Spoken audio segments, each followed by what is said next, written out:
The moment Elena opened her eyes in the lake house bedroom, she felt something was wrong, terribly wrong. She was handcuffed to the bed, her wrist locked tightly in cold metal, and Mark's lifeless body lay on the floor beside her. Panic surged through her as she tried to piece together what happened.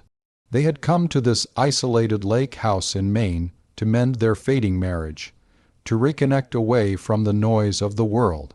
But during a simple intimacy game meant to rebuild trust, Mark collapsed without warning, hitting the wooden floor with a sickening thud. Now she was trapped, alone, and helpless. As she struggled against the cuffs, a sudden sound from downstairs froze her blood. Slow footsteps, deliberate, heavy, and absolutely real, moved across the living room. She held her breath, listening as the steps approached the staircase.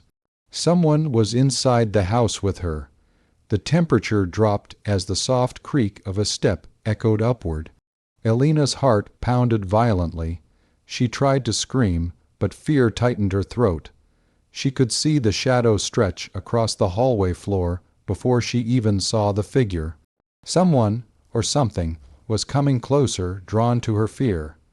The shadow slid into view before Elena could blink, and the tall figure stopped directly in the doorway, its huge frame filling the entire entrance. Her lungs froze as she stared at him.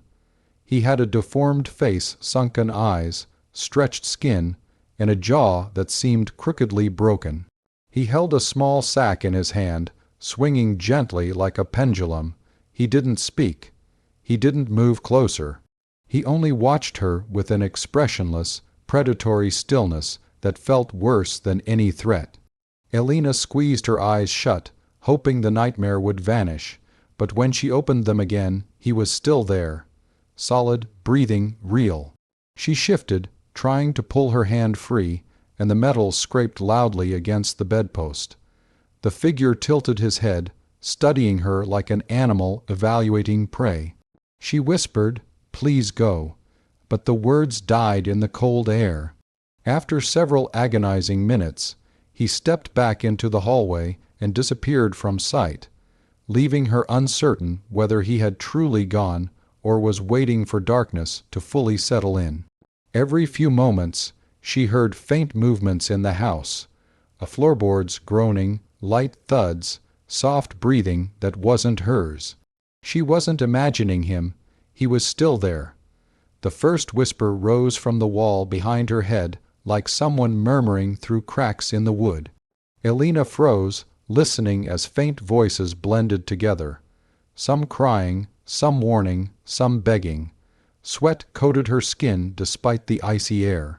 She told herself it was dehydration or shock, but the whispers grew clearer, threading into her thoughts. They spoke her name, then the sound of scratching began beneath the beds, low, dragging, deliberate. Each scrape vibrated through the wooden frame, crawling up her spine. She pulled her knees close, terrified something might reach out and grab her leg. The room darkened as clouds swallowed the moonlight outside. The voices grew louder, overlapping in a frenzy of fear. They described pain, death, and a man who collects what he loves. Elena shook her head violently.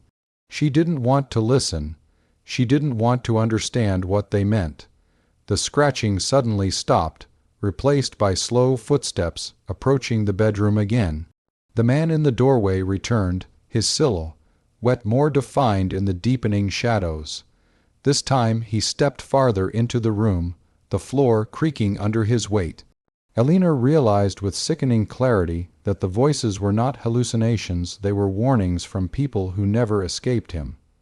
The figure stepped beside the bed with an eerie calm, setting the small sack on the floor with a soft thud. Elena stared at it, her stomach twisting as she sensed something horrific inside. He crouched, opened the sack, and gently spilled its contents onto the wooden planks. Dozens of human teeth scattered across the floor, each one yellowed, cracked, or stained with dried blood. Elena gagged, her body shaking uncontrollably. The man lifted one tooth between his fingers, examining it as though admiring a precious stone. Then he turned his head toward her slowly, his expression unreadable. She tried to pull herself farther up the bed, but the cuff cut into her wrist, sending sharp pain through her arm. The man finally stood and walked backward into the darkness without a sound, leaving the teeth glinting in the faint moonlight. Elena's breath hitched as realization sank in. This wasn't a hallucination or a nightmare. This was the serial killer local townspeople whispered about, a silent predator known as the Collector. He stalked isolated houses around the lake, choosing victims who couldn't run. And now he had chosen her. The house creaked again, and Elena knew he hadn't fully left the room. The thought of dying slowly in that room pushed Elena into a desperate decision. She braced herself, wrapped her free hand around the cuffed wrist, and yanked with all her strength. Pain exploded through her arm as her wrist dislocated, bones shifting sickeningly. Blood smeared across the metal as she forced her hand through the narrow gap, skin tearing open. She bit her lip to stop herself from screaming, the copper taste flooding her mouth. When her hand finally slipped free, she collapsed forward, gasping, trembling violently. The loud clatter of the chain hitting the bed frame echoed through the house. Footsteps thundered from the hallway. The Collector was running.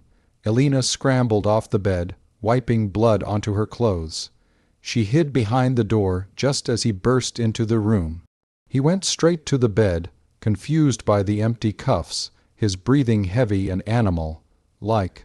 She slipped out behind him, her bare feet sliding on cold wood. The hallway stretched before her like a tunnel of darkness.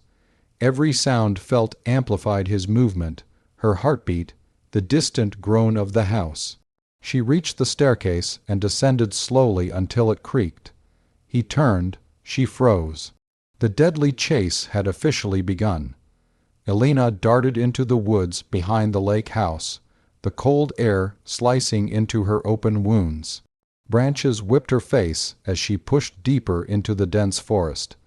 Behind her, she heard the Collector's footsteps crunching leaves, steady, patient, unhurried. He didn't need to run. He knew the woods better than she did. She stumbled into a clearing filled with old, weather-beaten posters tacked to the trees. Each one showed a different missing person, all last seen near this same lake. Elena's stomach dropped as she realized the horrifying pattern. This was his hunting ground. He had been using the lake house and its surrounding woods for years, taking victims, storing trophies, and hiding their remains. Mark had unknowingly rented a monster's territory. A sudden crack of a branch snapped her attention back. She spun around, expecting him, but saw nothing. The woods were suffocatingly silent, as if holding their breath. She moved toward the lake, hoping to circle back to the road, but the fog thickened, swallowing the trees. The faint ripple of water echoed nearby. Elena crouched behind a fallen log, trying to steady her breathing. She knew he was close. The air felt heavier, colder. The hunt was far from over. Elena followed the sound of the water until she reached an abandoned boathouse leaning crookedly against the shore. The wooden boards groaned under her weight as she pushed open the door. Inside, the air smelled of damp earth and old decay. A row of shelves lined the walls, each displaying items: rings, wallets, watches, hair ties, glasses. Personal belongings taken from the missing people in the posters. Her stomach lurched as she traced the items with shaking fingers. On a cracked table, she found journals each written by a different victim. The final one belonged to a young girl whose handwriting trembled with fear. She described tunnels beneath the lake, carved into the earth, where the Collector lived, waited, and watched. Elena dropped the journal as a cold breath touched the back of her neck. She turned slowly, knowing what she would see. The Collector stood inches away, his deformed face illuminated by thin slivers of moonlight through the boards. His eyes lacked humanity, only hunger and obsession. She backed away, knocking over a shelf. The items clattered as he stepped closer with deliberate, patient steps. She had nowhere left to run. The boathouse was his territory. And he always got what he wanted. The first rays of dawn shimmered across the lake as Elena staggered out of the boathouse, her body bruised, her arm bleeding, her breath ragged. The collector emerged behind her, relentless even after the night-long chase. She spotted Mark's phone lying by the dock, dropped the night before during their argument. Summoning her remaining strength, she lunged for it. The collector rushed forward. Elena pressed the car alarm button, the horn blaring violently from the driveway. The unexpected noise stunned him for a moment, and she seized the broken boat propeller lying near the shore. As he charged toward her, she drove the jagged metal into his side with every ounce of strength she had left. He collapsed to his knees, gurgling but silent, his eyes still locked on her with a terrifying calm. Elena stumbled backward, sobbing, watching as his body slumped at the edge of the lake. Hours later, police sirens echoed through the trees. Officers found her barely conscious but alive. She tried to tell them what happened, but her voice faded. When they searched the shoreline, the collector's body was gone. Only wet footprints remained, trailing back toward the woods, as if he had simply stood up and walked away.